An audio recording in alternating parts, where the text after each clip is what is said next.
Hi, hello there, welcome. My name is Blake. It is almost September. That means it is time for another semester at Aurelium for the Magical Readathon, and I'm once again participating. I've been participating for like 8 years now, I think, and I absolutely just love this readathon. I love how creative and clever G is. I love all the work that G and Logan have put into this. Huge thank you to them, and I will leave her video linked down below in case you'd like to join. But I have been a necromancer for a really long time now, and I'm sticking with that again this year. And I usually have to read about 8 books for the autumn equinox, and I think I have to read 8 books once again. So I'm just going to go through my TBR here and let you know what I'm hoping to read. And for the first class, I have animal studies, which I need an ordinary in, and for that one, I have to read a debut book. And for this one, I'm going to go with Year of the Witching by Alexis Henderson. I read her other novel, An Academy for Liars, last year, and it had a lot of potential, but ultimately it just didn't work for me. But I have had this book on many a TBR, and every year around the same time, I want to save this for spooky season, and I always end up missing it. But I will say I'm very nervous about going into this one. I had a friend who read it, and we had very similar tastes, and she didn't like it. And I think that's kind of been a deterrent of mine. But I believe that we are in a Puritan village, and I believe it has gothic horror elements. So I'm very excited to see how I feel about this one and to figure out how I feel about it for myself. And for Conjuration, for the ordinary, I have to read a book with a circle on the cover. And for this one, I'm going to read Slewfoot by Brom.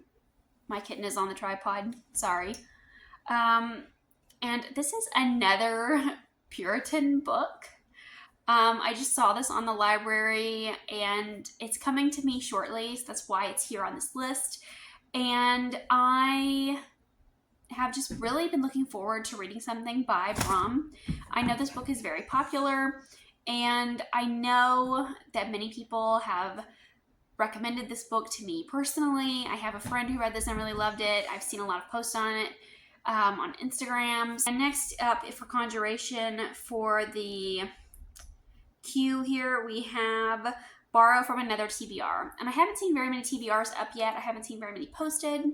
So I think I'm going to just save this one as kind of like a mood reading square. So that way, when I'm in the mood for something, I can find something that I want to read. The D in Conjuration, I have food on the cover, and I really struggled to fill this prompt. I checked like every book I own, and I couldn't find any books with food on the cover. And I saw the book The Witchstone by Henry Neff at the library, and if you look very closely, you can see that there's this ram man, and he has a cocktail, and in the cocktail there is an olive. It is small, but it is there, so we are counting it for this prompt. And I don't know anything about this book. I recently heard Carrie from Carrie Can Reads talk about this book, and I believe it's supposed to be a very funny, satirical story, and I'm in the mood for a lighthearted story. So I thought I would add this one to my TBR as well. And then for Demonology, for the ordinary levels, I have Emotion in the title. And I have Trouble with Peace by Joe Abercrombie for this prompt. I am doing this one as a buddy read with a friend, so I'm glad that I was able to slide this one in here. And I'm so glad that it came to me. I was really struggling with finding a book with an emotion in the title. I don't think that's very common in fantasy books. Or like looking at my shelves, I couldn't find very many. And then I was looking at our buddy read list, and that was on the list. So I was so pleased to see that was there. I absolutely loved the first book in the Age of Madness trilogy. When I read it earlier this year, it was my 5-star read, my favorite read of the year. I'm hoping that Joe Abercrombie can pull another 5-star read. I'm sure he can do it. If there's anyone who can, it's him. And the way that book 1 ended really has me like on the edge of my seat. So I really want to continue on and finish up the trilogy by the end of the year. So I'm really looking forward to this one, and I was glad I could squeeze it onto this TBR. And for spells and incantations, for the ordinary, I have roll a dice and pick a book in that page bracket. And I rolled the dice off camera, and I got a 4. So I believe that means I'm supposed to be reading between the 300 and 400 page mark. And for this one, I picked The Night and the Moth by Rachel Gillig. So I know that we have like a prophetess, if you will. We have this lady who can see the future, and there's something about dark omens, and of course there's a knight. It is a fantasy romance. I've heard great things. It's a really beautiful cover, and I believe it's going to fit my prompt for the year in Aldea. I believe in August or September I'm supposed to read a book with a light blue cover. So I think this will fit the bill. But other than that, I have heard great things about this author, and I'm excited to jump in and see if I like this book. I have heard really popular things about it, but I've also heard that this author has a very flowery writing style, so it may not be for everyone.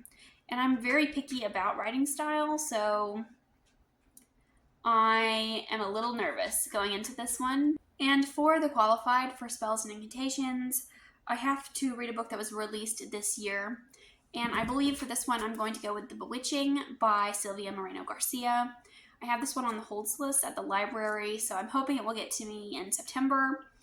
But for this book, I don't know anything about it, but I do know that I really enjoy Silvia Moreno-Garcia's works.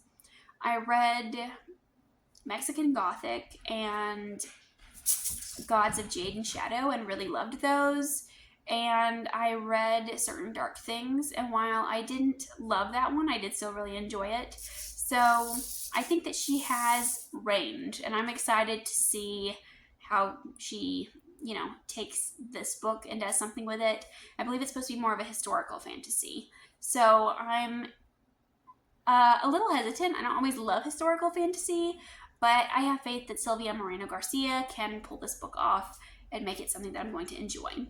And lastly here, I have The Ordinary for Restoration. And for that one, I have to read a book from a single POV. And for this one, I have Howling Dark by Christopher Ruocchio.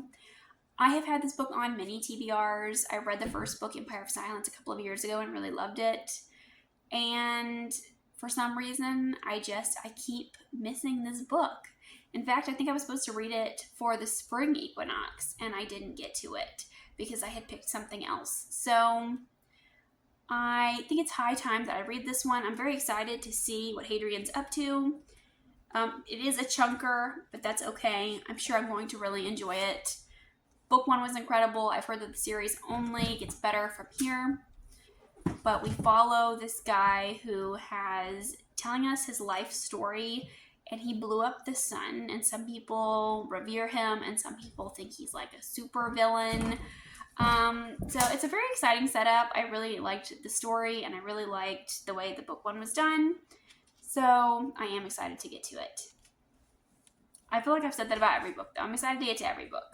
Let me know if you're participating in the Autumn Equinox for Magical Readathon. I'm an archivist. I'm going to be a necromancer. Let me know what your house is, what your job it is that you're going for, what career you're aiming for, what you're reading. Tell me all the things. I would love to know, even if you're not participating. Thank you so much for watching, and I'll see you again with another video soon. Bye.